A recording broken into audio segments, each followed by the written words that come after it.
Welcome back, my friends, to the Derate the Hate podcast. I am your host, Wilk of WilksWorld.com, and I am so incredibly grateful that you are taking the time to join me for another powerful DTH episode.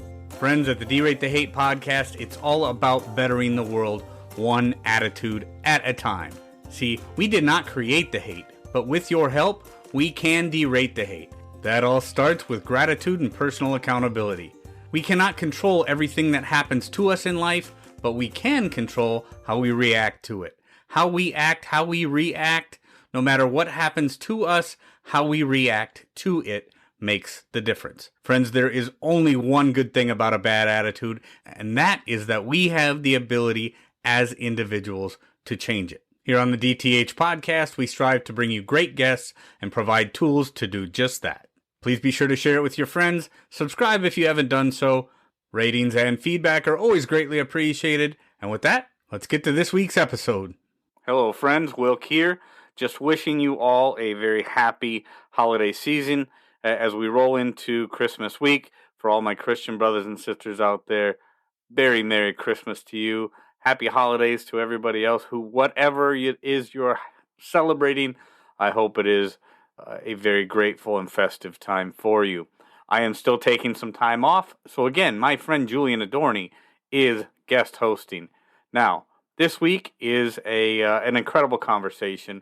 For anybody who's been listening to the Derate the Hate podcast for long, you already know Julian. Julian's been has guest hosted for me. He's been on the podcast a number of times, but also my friend Angel Eduardo, another returning guest to the podcast, joins Julian this week to have what we're terming a difficult conversation. Julian will explain that a little bit, but Julian Adorney is a devout Christian. Angel Eduardo is an atheist, and they are modeling an incredible conversation, a humanity-based conversation, a conversation that some would find difficult, but I think you're really going to get a lot out of this. Incredible conversation with my friends Julian Adorney, Angel Eduardo. Again, friends, happy holidays, Merry Christmas. May you and yours have a very blessed holiday. With that, take it away, Julian. Here we go. Hey everyone, my name's Julian Adorney. I am thrilled and honored to be filling in for my friend Wilk on this Derate the Hate episode. This is an episode I've been really excited to do. I've been wanting to launch for a while a series I call the Difficult Conversations series. It's a homage to Peter Coleman, who runs a Difficult Conversations lab in Columbia, where he focuses a lot on very intense conflict resolution. And so I kind of wanted to model how some of these more difficult conversations over very fraught topics can be handled. And so I'm thrilled here to have my friend and occasional co-author, Angel Eduardo, with me. And we're going to be talking a little bit about religion and spirituality. I am pretty devoutly Christian at this point in my life. Angel, I believe you're atheist? Yeah, that's accurate. Cool. So I thought we could talk a little about spiritual journeys, and then you could kind of follow along in real time as we sort of have a conversation to humanize each other and humanize both sides of this debate. Because having been an atheist and now being a Christian, I can kind of attest that both sides can be assholes to each other. As Angel said before we started recording, we're all just human, and humans always have the capacity.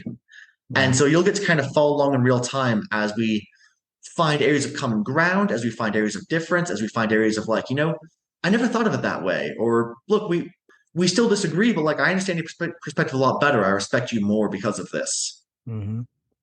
Yeah. Cool. So I thought we could start off.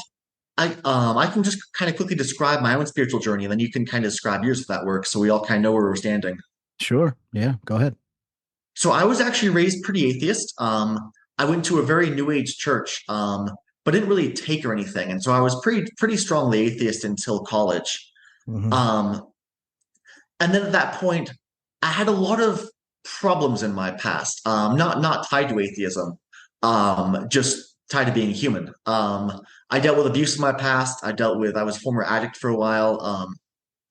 Dealt with pretty intense depression for a while. I was on active suicide watch actually when I was just a few years ago. So very glad to be out of the woods on that one. But that kind of informs perhaps I was very atheist. And then when I was 25, I remember I'd hit an absolute wall in my life. And I reached a point where I was trying and trying to fix, actually, at this point, it was an addiction. And I couldn't do it, couldn't willpower my way through it, didn't know about like Alcoholics Anonymous or anything like that back then. And I just ended up going out and praying. And for 2 solid hours, my prayer was basically like, you have to be real and you have to help me because my life is over if I can't fix this. It was utterly debilitating, this kind of addiction I was struggling with. And something happened after that. It was like, you can call it placebo effect, you can call it, the power of the mind, whatever. But I felt this sort of answer, or you can call it like a real, like divine experience. I felt sort of answer, and the addiction just like fell away from me, sort of like chains that being unlocked. Mm. And it wasn't instantaneous. I ended up praying again like 2 weeks later, and then they like fully fell away. And I was just utterly free from that. And then it took me a while, I had very, very strong aversion to authority when I was younger, owing to kind of some of the toxic experiences that I had. And so it took me a long time to kind of work my way back to Jesus. I would occasionally go to church. I also found a fantastic men's group. The organizer of that was actually on Derate the Hate last week.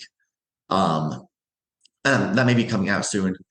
And I found a lot of kind of Eastern spiritual traditions, these kind of deep meditations.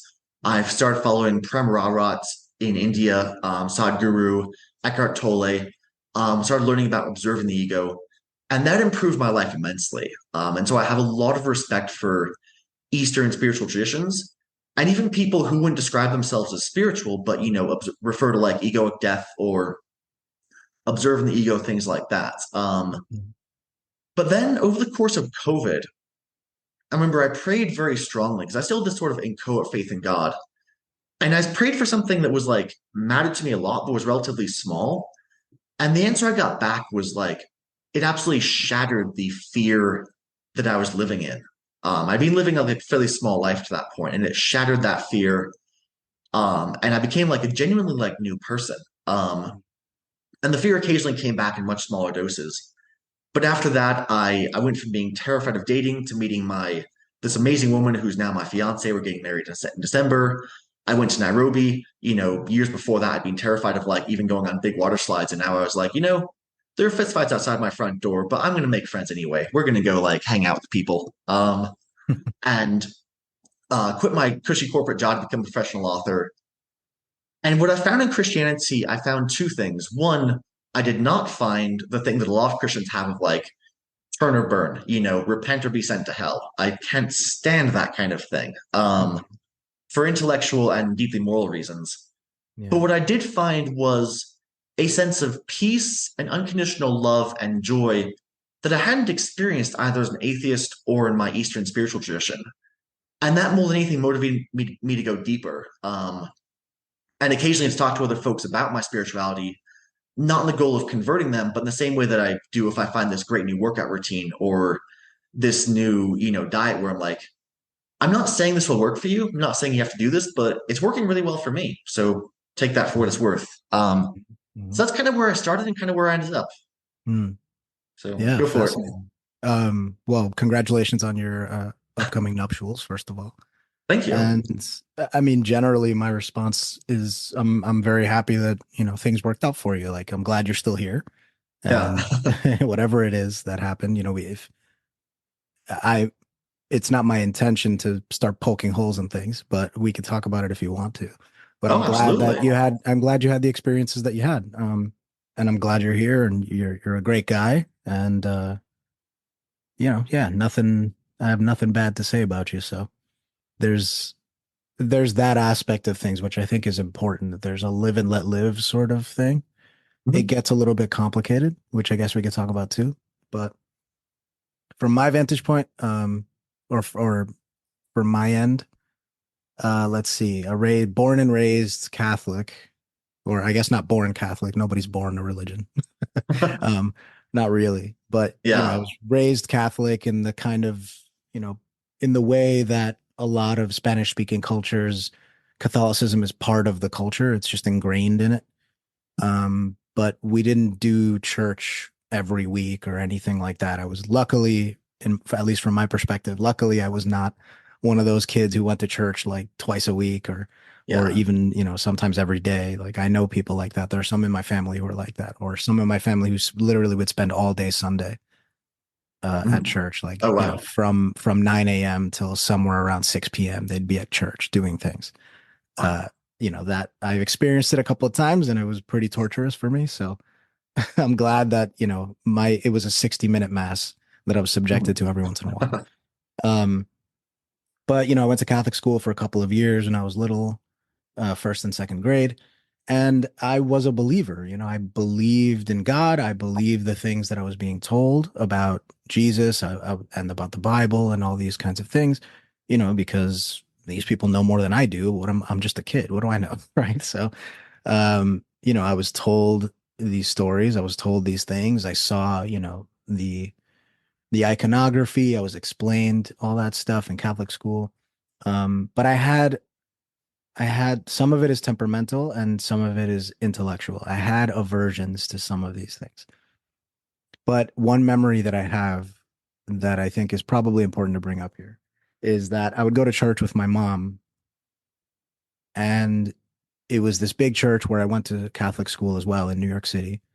Pretty big church. At least in my memory, it's massive, right? It's just Mhm. gigantic church that took up almost the entire block.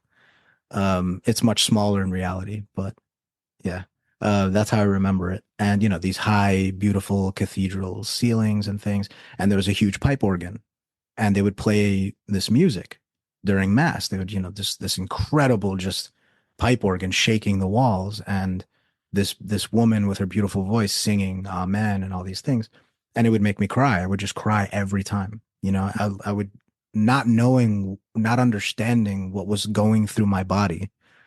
Um, I I would just start crying, just profusely, just weeping.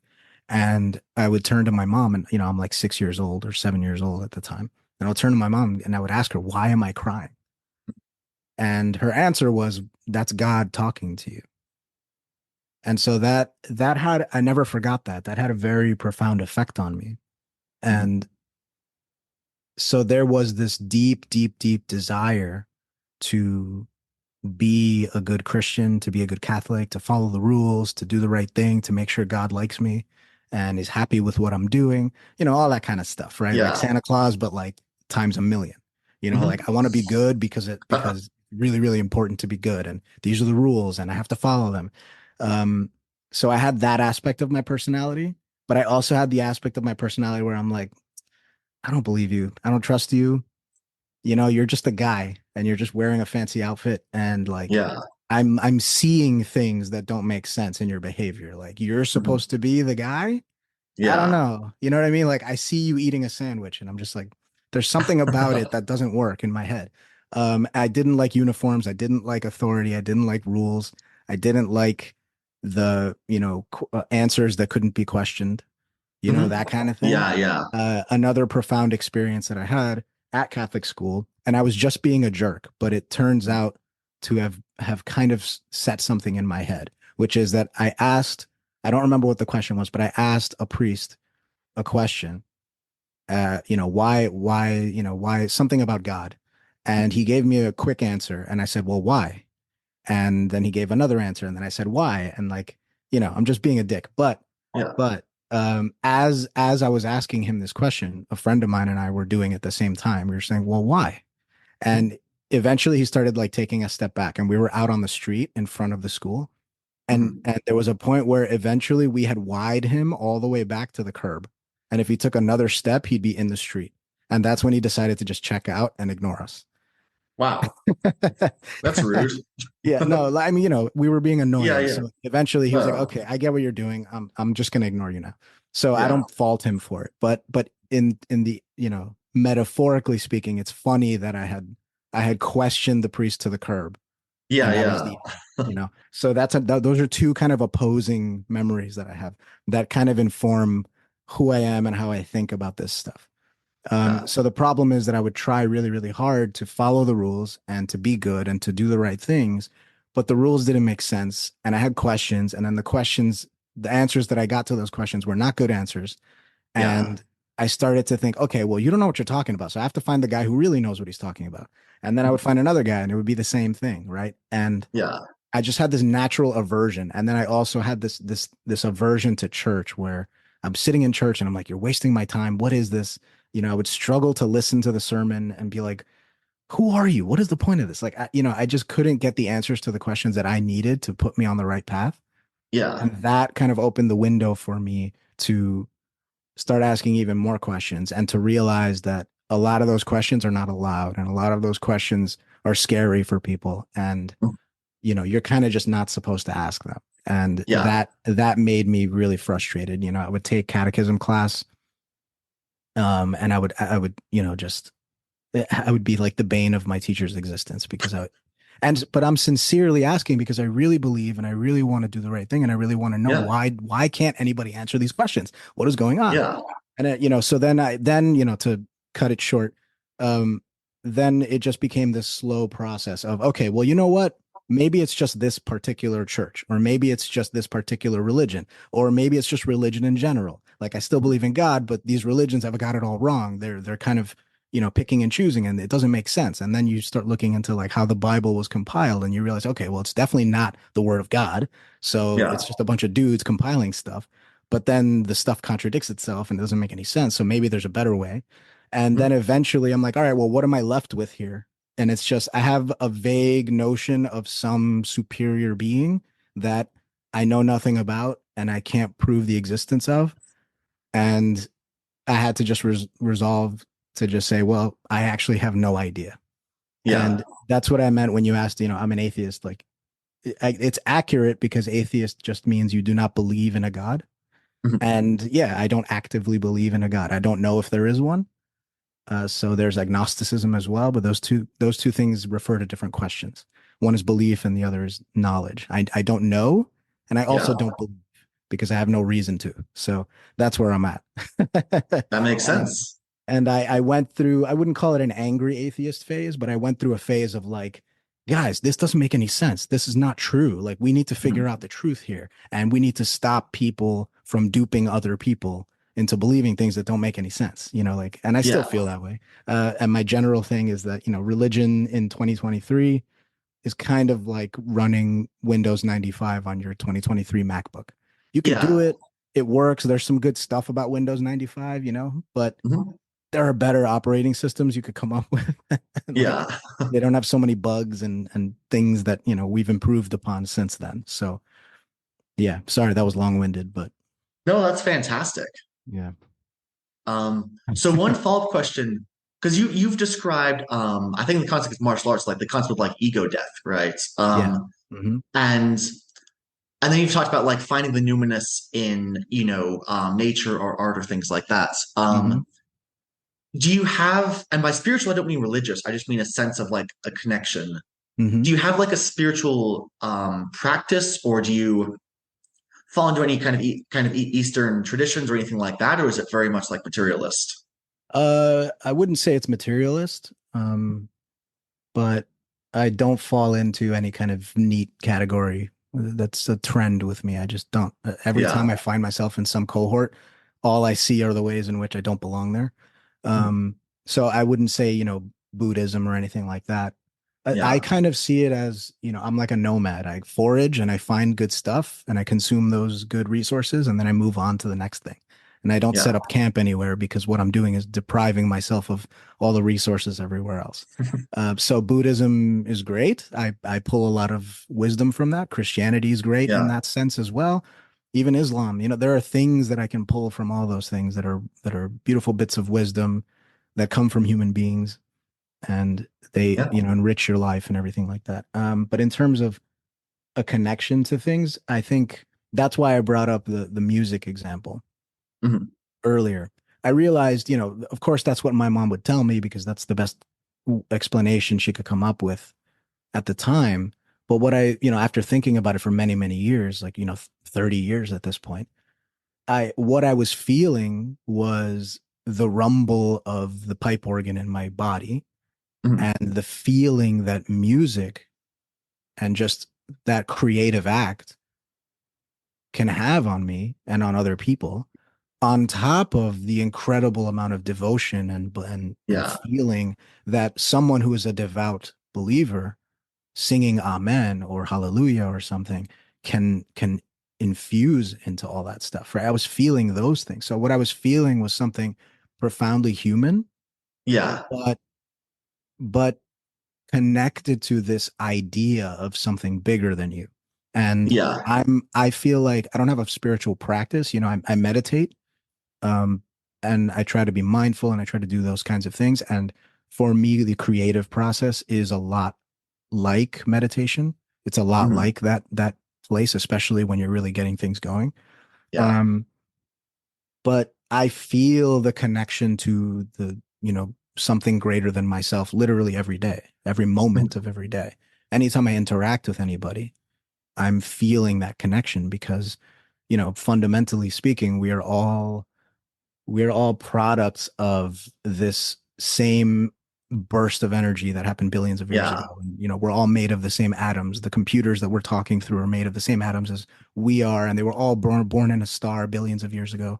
So you are me and I'm you, and we are manifestations of this universe. And all those things are just factually correct as far as we know, Yeah. right? As far as the knowledge can take us, that is factually correct, right? Mhm. So I don't have to believe anything on insufficient evidence to feel this feeling of a deep, wonderful, and awe-inspiring connection to all of humanity, all of life, all of existence, and all of consciousness. So Mhm. that's kind of that's what I'm operating on basically all the time. That's fantastic. Mhm. Yeah, I'm thrilled to hear that. And it brings up two things. So one, yeah, I'm absolutely thrilled to hear that because I think that's what we should all be chasing to me, or at least that's what I'm chasing. It's less Mhm. important to me because I have close friends who are on spiritual paths, and I'll always try to encourage them deeper along their spiritual path. It's like I don't care if you're Muslim or Buddhist or Mhm. Hindu or completely like forager or materialist, like that sense of embodied connection, that sense of joy, that sense of connection to the numinous, to other human beings, that Mhm. sense of like, oh, my ego's just this fragile, shallow, like filmy veil between me and other human beings, and we're actually all deeply connected. Mhm. That's the good stuff for me, like that's like the fruit of life. Yeah. And so I'm much less interested in like, do you go to church? Do you call Jesus your savior? Like all of that to me is we all Right. have different ways up the mountain, but like climbing that mountain to me, that's what I encourage people to do. Mhm. Mhm.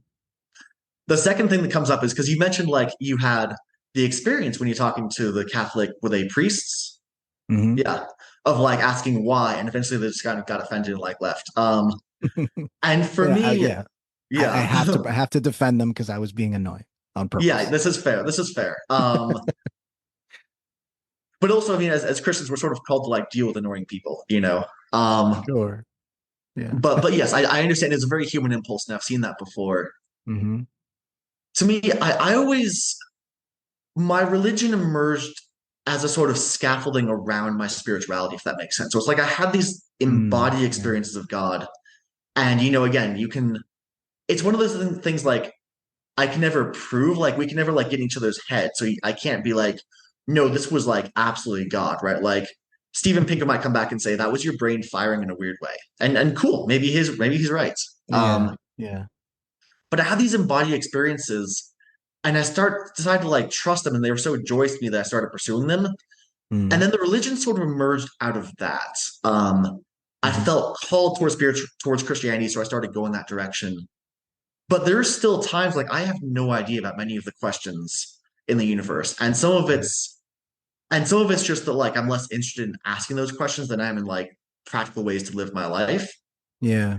And Yeah. some of it's that as a Christian, I sort of think God's perspective is bigger and different than my perspective. So like sometimes I'll pray and I'll ask like, what do you want me to know about like this weird thing that happened, or like this weird like Mhm. thing in scripture that I read, and it's like you'll know when you die. Like your human brain to like flesh and blood. Like you can't. I couldn't explain it to you if I tried. That's the answer I get when I pray. Mm. And so I think as Christians, like it is an act of faith. It's not like this isn't like 2 + 2 = 4. We can prove it. And we need to stop trying to act like everyone who doesn't agree with us is like some bad person because we can't Mhm. prove any of this stuff. Yeah. And where I was kind of going with all this, I think like good Christians will have the humility to say, like, look, I don't know all the answers. It's just faith. Here's what I've kind of know. Here's what I've pieced together. Here's Yeah. all the vast mysteries I don't know. Hmm. And some of the more annoying Christians I've come across will have this sort of holier than thou, like, I must be perfect, like, no, I know all the answers. I know all of God's mysteries. Shut up and stop asking. And that's Yeah. just really annoying, whoever does it. Well, see, this is where the problems start to show up, right? So I know somebody who who was commenting on, Scientology or Mormonism, maybe one of those religions that are kind of more agreed upon as being Yeah. wacky because they're newer. So Mhm. they're like, how could people believe that? That's such ridiculous nonsense, right? And uh, the conversation was like something to the effect of, oh well, yeah, like some people just really believe wacky things. Some religions make no sense. It's a shame that these people believe that stuff. And then this person said, yeah, man, it's a good thing that we got the right one, and Yeah. and of course this person thinks that because they were born into theirs and grew up Yeah. in theirs, and it makes perfect sense to them because their worldview is fused at the same time as this teaching and all this stuff, right? Like it's part and parcel to who they are and how they see the world. They can't even conceive of seeing the world a different way. So that's part of the problem. And there's the other kind of meme of Christians saying, "Oh, we question our faith all the time," but not really. Like you question your Yeah. faith, at least the people that I've seen, a lot of people really do, but a lot of these other people are they're questioning their faith, and it's kind of like, yeah, you can go play outside in the fenced in area I Yes. have allotted for you. You're not really outside, but you think you're outside, and then you come back home. It's Yeah. kind of like that. And just my temperament, the way my brain is, that never worked for me. I could see the fences, and I'm like, no, well, what's outside the fence? Mhm. And then people go, oh, we must never go there. Yeah. Like, but yeah, so you have a more sophisticated, and I don't mean that to cast aspersions on anybody else, but Mhm. you have a more sophisticated version of it where, like you said, it's a scaffolding to sort of help you structure your life and Mhm. your behavior. And in that sense, I think, I don't really have much of a problem with it. Yeah. But a lot of people go further than that. And it's not even like they're intentionally trying to, it's just the way they see the world. But, the faith, it's just a matter of faith thing Mhm. is kind of the place they retreat to when their attempts to say, no, science proves me right. And history proves me right. And anthropology proves me right. When those things fail or get too complicated, they just kind of hang back and go, well, it's faith at the end of the day. And Mhm. what I mean by that is that part of the problem with religions, in my view, is not just that they are spiritual traditions and sort of moral codes that people can adhere to. It's also that they are attempts at explaining how the world works Yeah. and the nature of the universe and all kinds of things like that. So once you get there, it's going to headbutt with scientific advancement and all the discoveries that we make, Mhm. and it's going to become a problem. And then people vote on the basis of these beliefs, and people behave in certain ways on the basis of these beliefs, and that can cause problems. So Yeah. whereas with you, I doubt I would ever come into any kind of conflict based on your, however you want to call it, religious or spiritual belief system, even though you call yourself Christian, uh, because I think you've sort of gone to the buffet table and taken the stuff that works and structured it in a way that's curated to you, Mhm. right? And it doesn't necessarily affect,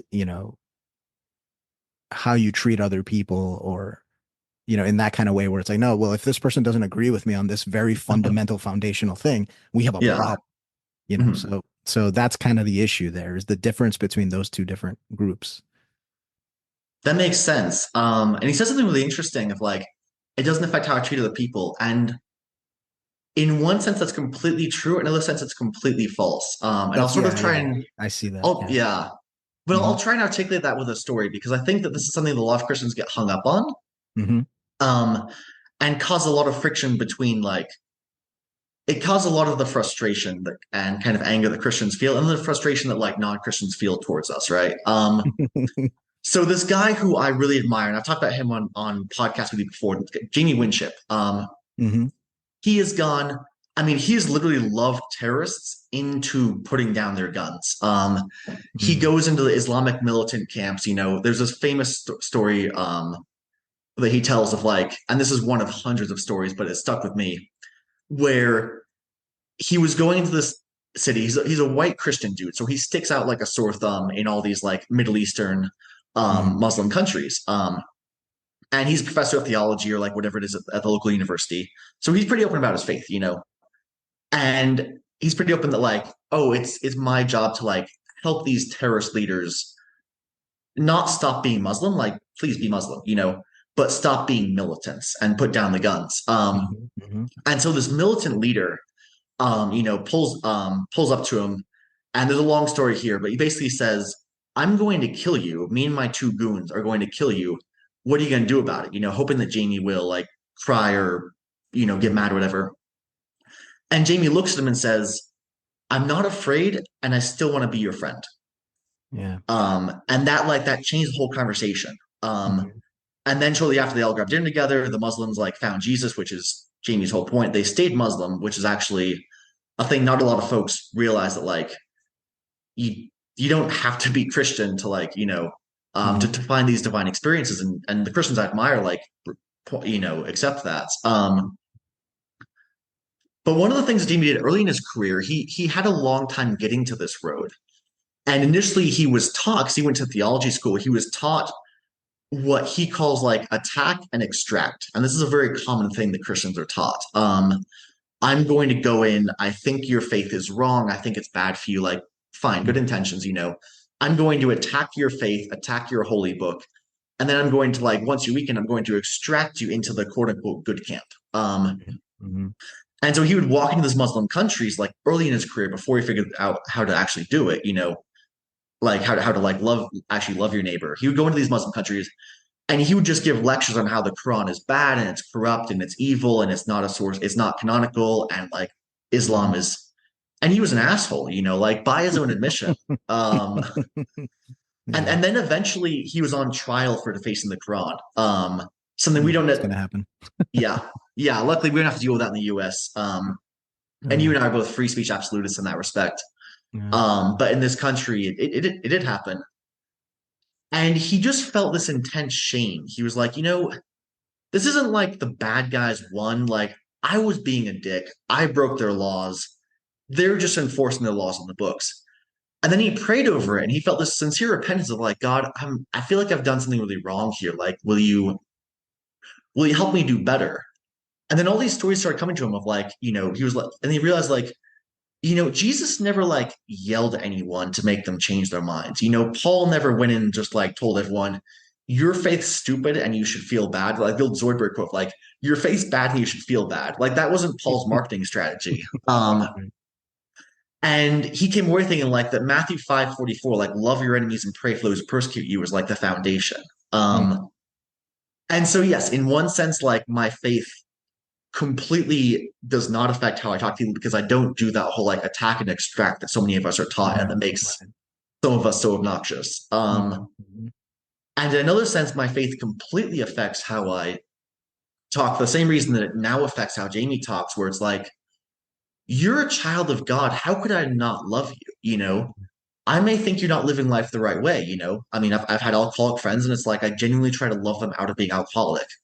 Not that I would compare different religions to alcoholism. I think that's a terrible kind of trap to fall into. But I try to approach every conversation of like, God loves you enough that he sent his son to die for you. So what the Right. hell kind of right do I have to be an asshole to you? Right. And that's where it deeply informs how I talk to people. Yeah, yeah, yeah. Yeah, and I meant it more in the latter way of Yeah. you know, you don't have this foundational belief about how you see the world that dictates to you that you should mistreat people or mistrust people based on it. but you Yeah. have these, I would call it, you're framing it, you're doing the scaffolding thing. You're saying that it's your faith and you're connecting it in that way. But I just see those as principles that you have. Mhm. And I guess the faith stuff is how those principles are undergirded or explained or justified, I guess. But really what's happening is that you have this higher ideal, right? It doesn't matter as much that people agree with you on the faith claims. It's about the ideal that is kind of above that, which is of being human, of being compassionate, of extending love and all that kind of stuff. And I agree with all those principles. And Yeah. if that's what it takes to get you there, cool, I guess.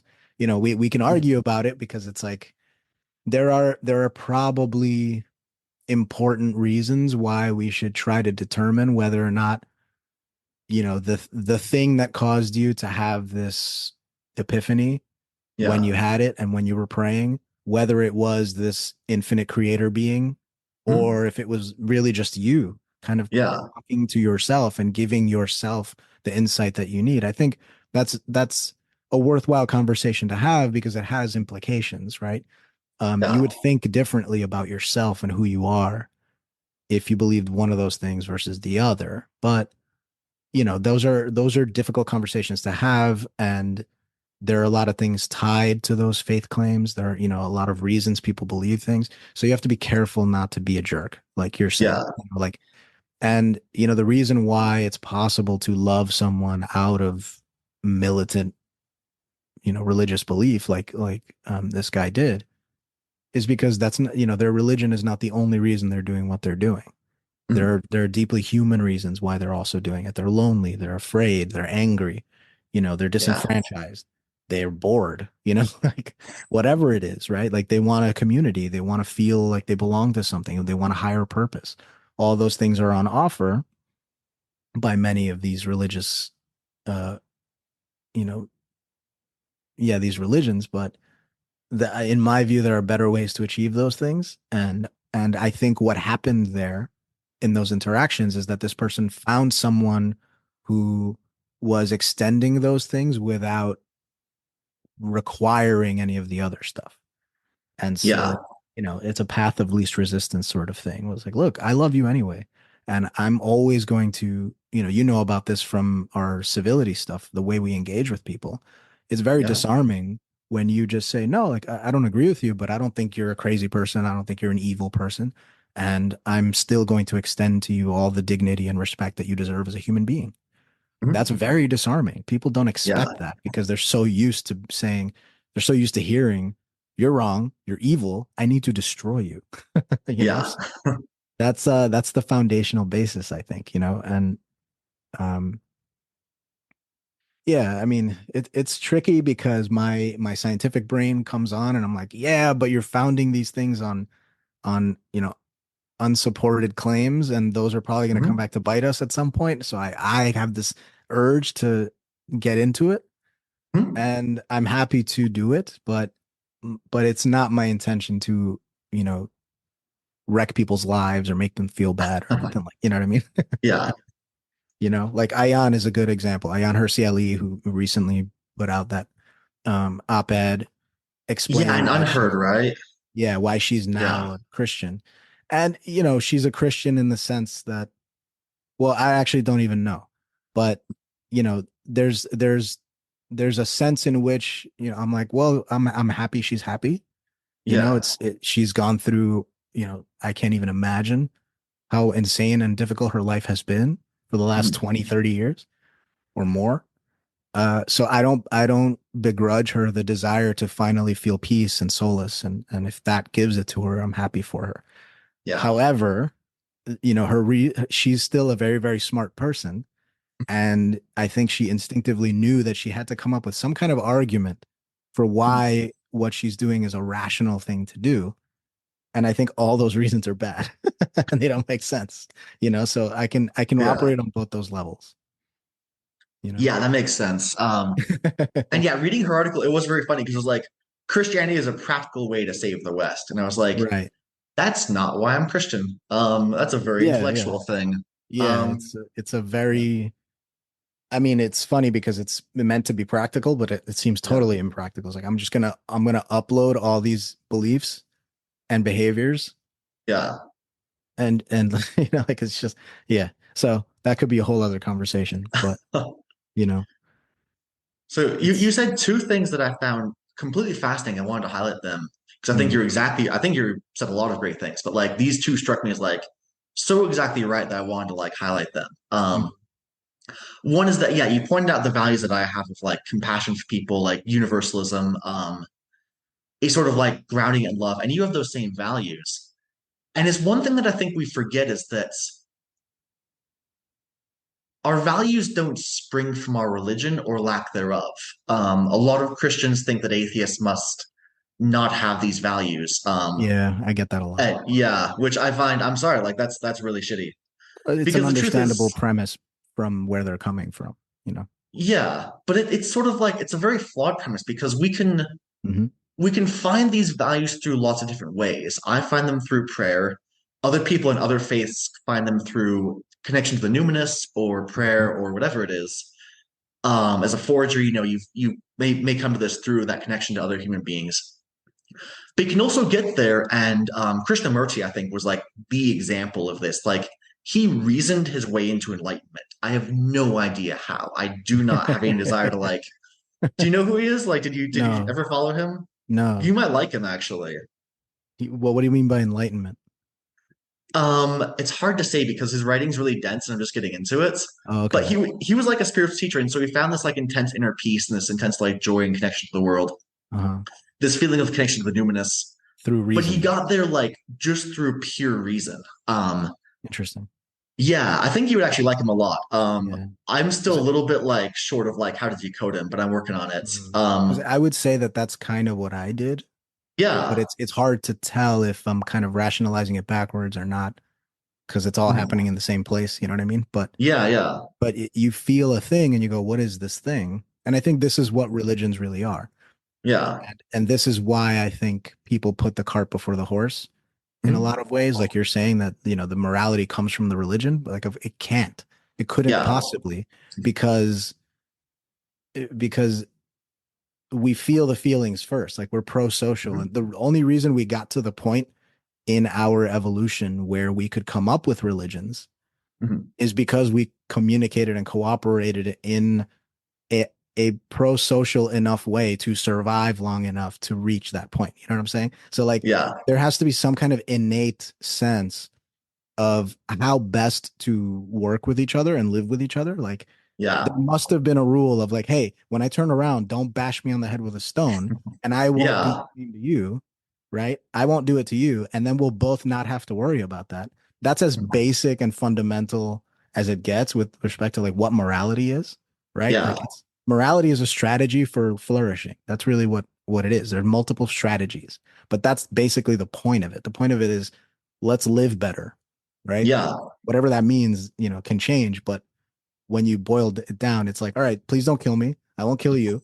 Please don't steal my stuff. I won't steal your stuff. And now, boom, we're on our way, right? So there's that. And I lost my train of thought, but I really just wanted to say that bit about, Yeah. we put the cart before the horse. We think that our religions gave us our morality, but you can see every day that that's not the case because Yeah. nobody, very, very few people are trying very hard to live according to the Bible, literally, right? There are Mhm. things in there that you would read right now and you would be like, yeah, no, I'm not going to follow that rule. That's a bad rule, right? Like Yeah. there's a whole section about how to keep your slaves and you're like, I'm not going to have slaves. That's bad. Well, what did you just do? You just took your morality and superseded this other thing. Mhm. So there has to be something else going on there. That's kind of the thing that I think is really important. So sorry to cut you off there, but No, no, I think you're exactly right. And yeah, there is, because I can see myself doing this too, right? Where, I mean, the Old Testament, I don't know many Christians who like actually, like, the whole point of the New Testament is the Old Testament is no longer right. binding rules. Yeah, But, well, that I that is still, open yeah, to even that's open to interpretation because very, Jesus said, "I'm not here to change the law, but to fulfill it." this is very So, true. you Yeah. know, But there are things where it's like, because I have like gay and lesbian friends, and Paul in his letters is very explicit of like, he's very opposed to homosexuality. Yeah. And I'm not, I just like, I don't know, do what makes you happy and brings you fulfillment. Hmm. And so I look at Paul's passages condemning homosexuality, and then I look at John 3:16 of like, for God so loved his son, the world, that he sent his own son to die for him. Hmm. And I think, okay, so there seems to be a contradiction there because, Jesus died for gay people too, and I don't think being gay is a choice. Mm. And so I have to make a choice in my own head of like, which of those two verses am I going to live my life by? Right. And I can give theological reasons for why I think John 3:16 is like a better foundation. But Hmm. ultimately, it points to like what you're saying of like morality informs our religion. It doesn't come from our religion. Yeah, exactly. Yeah. That's the only reason we're here, right? Like Yeah. it's, I mean, if everyone lived exactly according to the morals dictated by the Bible, we'd be schizophrenic, first of all, because there's a lot of Yeah.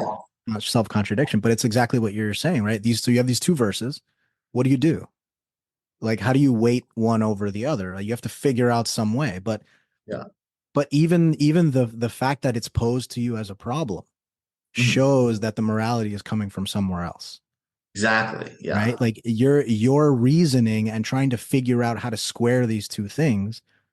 And the impetus for that is this dissonance you feel inside that nobody, that nobody put that in there. Like you have it. Yeah. Mhm. And so you feel the dissonance because of that feeling, because you have these deep-seated pro-social instincts. And I think that's just such an important thing. That's where everything opens up and you realize, oh, well, maybe I'm limiting myself by just looking into this one aspect of things. Oh, that's the other thing I wanted to say is that all religions are sort of trying to, first of all, explain why the world is the way it is, like how it works, right? That's our first attempt at that. That's what Yeah.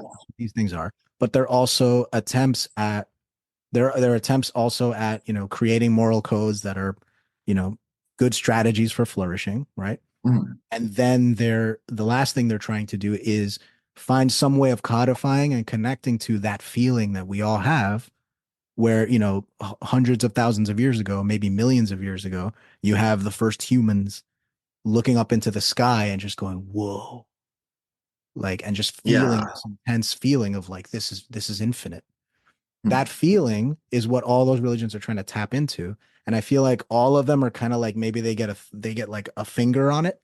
Yeah. They're reaching and they maybe get a finger, maybe some people get like half a palm, but Mhm. that's what they're trying to touch. And the thing is so much bigger than any one of them can ever touch. It's the elephant metaphor, right? Like, Yeah. so you kind of have to think of it in a wider way of like all these things are just attempts to do this one thing, Mhm. these things that are very concrete. And so from my vantage point, that's where I'm at is all of these are, first attempts and, good attempts in some cases to do these things. So once I realize, oh, that's what the goal is, well, I can just continue on that path towards that Yeah. goal instead of Mhm. stopping at any one of these things. And I'll take whatever worked for this person or this person or this person that I feel like is good and just keep moving, you know? Mhm. So that's where yeah, that's that's kind of the mindset. And it's difficult. It's really hard. Um, you have to sit with a lot of discomfort. You have to sit with a lot of questions that you're never going to know the answer to. You have to say, I don't know a lot. Yeah. And you have to be okay with that. And that can be scary. I don't know what happens after you die. Don't know what Mhm. happens. I have no idea how the universe was created beyond, Big Bang stuff. Like I have no idea. And I just have to be like, yeah, I don't know.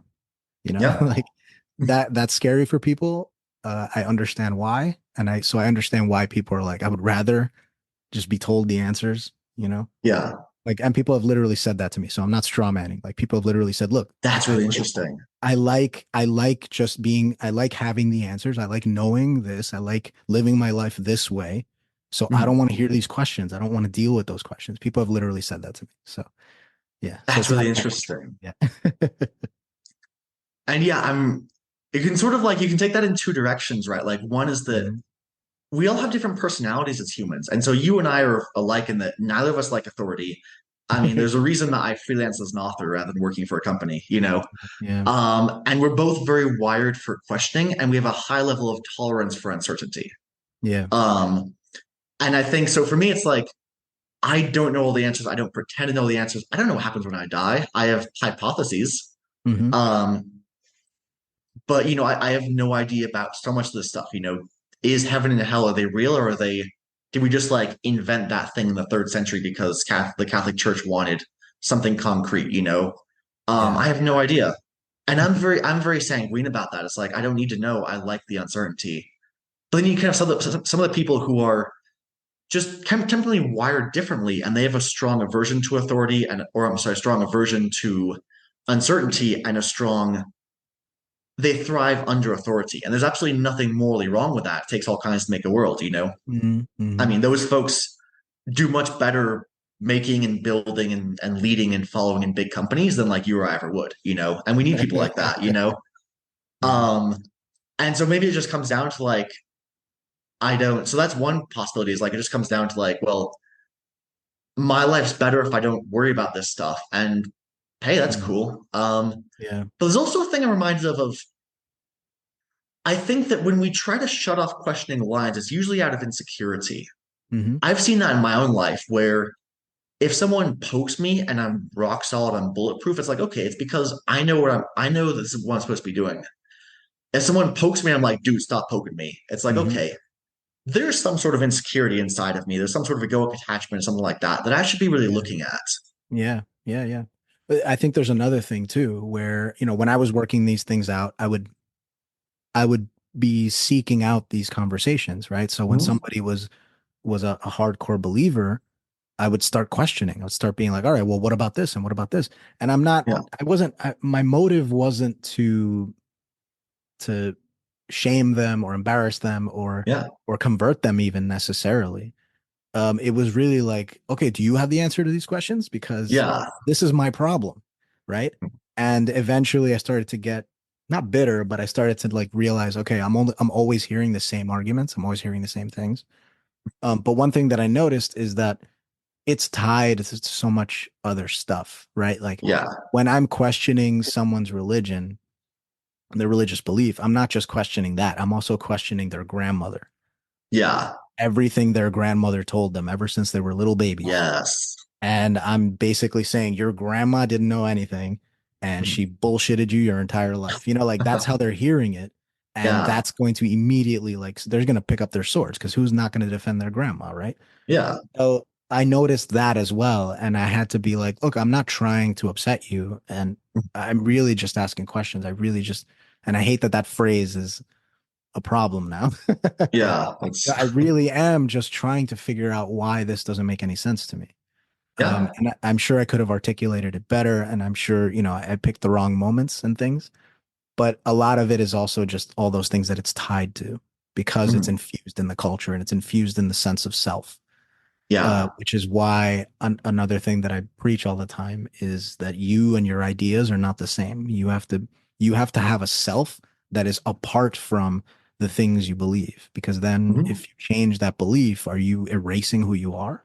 No, you're just Yeah. evolving, you're changing. Um, yeah, so that's why it's complicated. That's why it's really difficult. It's really difficult. Mhm. I'm reminded of you and I are friends with Monica Guzman. She has a line in her book of like, I get Mhm. caught in so many captivating conversations that I've missed appointments, gotten parking tickets, stuff like that, because I don't want it to end. That's how I feel now, but I actually do have a physical therapy appointment in like 20 minutes that I should leave for in 15. Okay. Okay. Okay. But two things come to mind. One, I really like, and I forget actually what you said that prompted this. But you said earlier of like, I think as Christians, we can get upset when we hear someone trying to argue us out of our beliefs. Like that's what we hear. That's not what we're saying. That's not what they're saying. That's what we hear. Mhm. Mhm. And I used to wonder because I had some like fairly asshole-ish, Christian, non-atheist friends back in the day. And I'd be like, dude, even if you like convince me, like, why? Like, what did we gain from this? Mhm. But hearing you talk is like, it's actually very clear. Like, because living a lie is just existentially bad for us. It's bad for our society. We don't want to found our society on lies. we Yeah. don't want to found our life on lies either. And so you point out like it'd be an interesting conversation about, the the experiences of God that I've had. It's like that's an interesting conversation of like, are those real or not?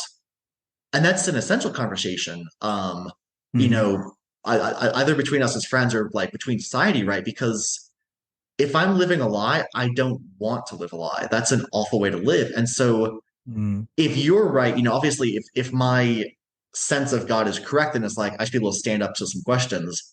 But Hmm. if you're right and I was hallucinating, the best gift you could give me is to be like, hey, let's get you back on the right path, the path of like truth and reality. Yeah.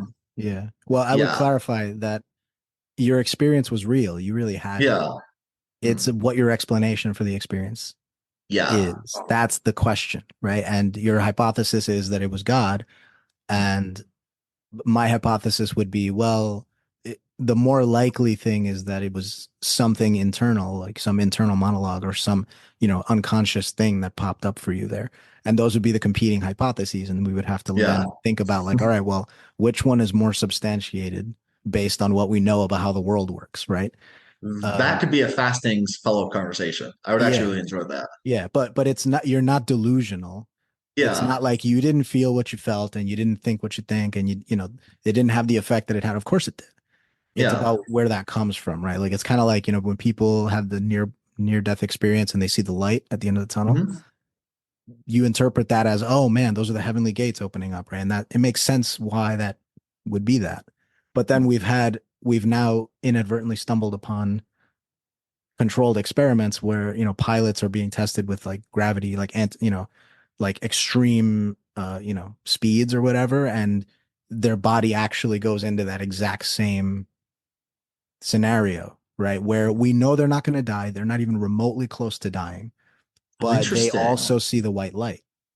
So That's they really also have cool. that experience and they also see the white light. And there's no Yeah, risk of death in that yeah. scenario, right? There's none. They're not in danger. They're not dying. So if the heavenly gates are opening for you, right, then it's kind of weird because you're not even close to dead. Right, So, like can God be fooled by like how fast you're spinning, right. And And it's like, well, I I don't would, really think so. right. I would Yeah, reject that hypothesis, right? Like I'm yeah. assuming, I would assume that the bureaucracy up there is a little bit more efficient than that. And so what is the white light? It must be Yeah. something going on in our brain. Like it's a more parsimonious explanation for what's going on.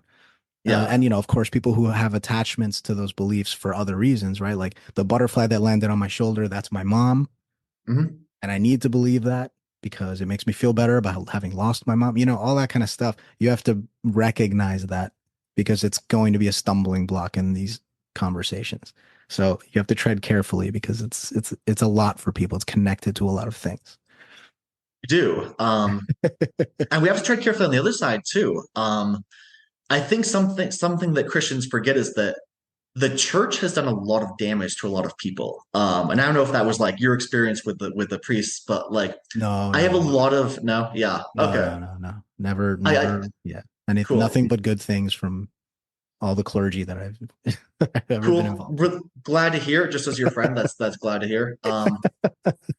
But we forget sometimes that like the church has done damage. I've known sexual abuse survivors from, with. Yeah, who were abused by like priests or pastors, or whatever. I've known pastors who cheated on their wives. I've known people yeah, who were raised by like very rough parents who were very Christian, and then they looked at their parents of like, man, if that's God, like screw that shit, I'm out. right, right. And so we have to be like, this is one reason that I don't really push like go back to church. I push like find the numinous and find the connection because Hmm.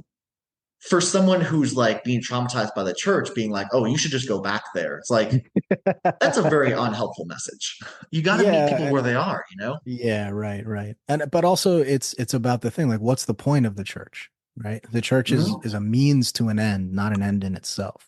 Yeah. The whole point is to connect to this higher purpose. But I'm saying that as somebody who doesn't accept the proposition that there is a God and that it is accurately described in the Christian theology and all that kind of, you know what I mean? Yeah. So if you do accept those premises, then it's a little more difficult to have this argument where you're saying, you don't have to go to church. You can just kind of connect with the universe. They're like, no, you have to go Yeah. to church. You got to follow the rules. You got to do these things, or else you're going to go to hell. What is wrong with you?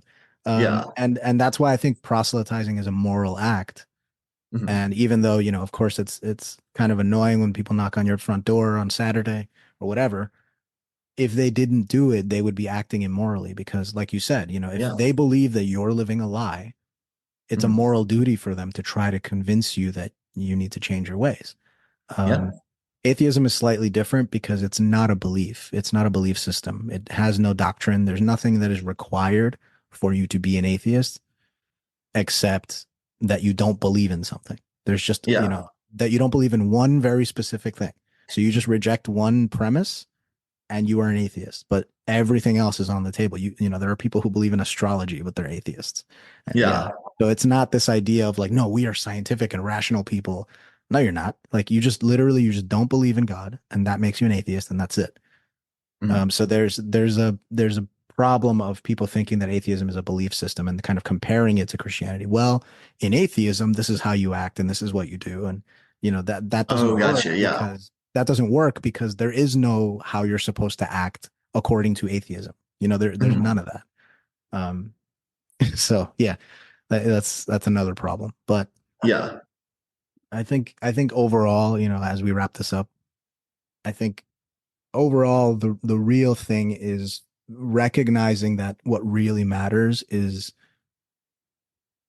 our humanity to one another, Mhm. and however people get there, we can talk about the details, and those details matter. It's not that they're inconsequential because the religions are also mutually incompatible in a This lot is of ways. true. So the dogmatism is really the problem. Mhm. I think that's the main thing. Dogmatism is a problem, and the problem really is answers that can't be questioned rather than questions that can't be answered. Yeah. And that dogmatism will always be a problem. So that's where we have to kind of all agree there, you know. Yes. And Put I it would down to that. definitely agree with that. Yeah.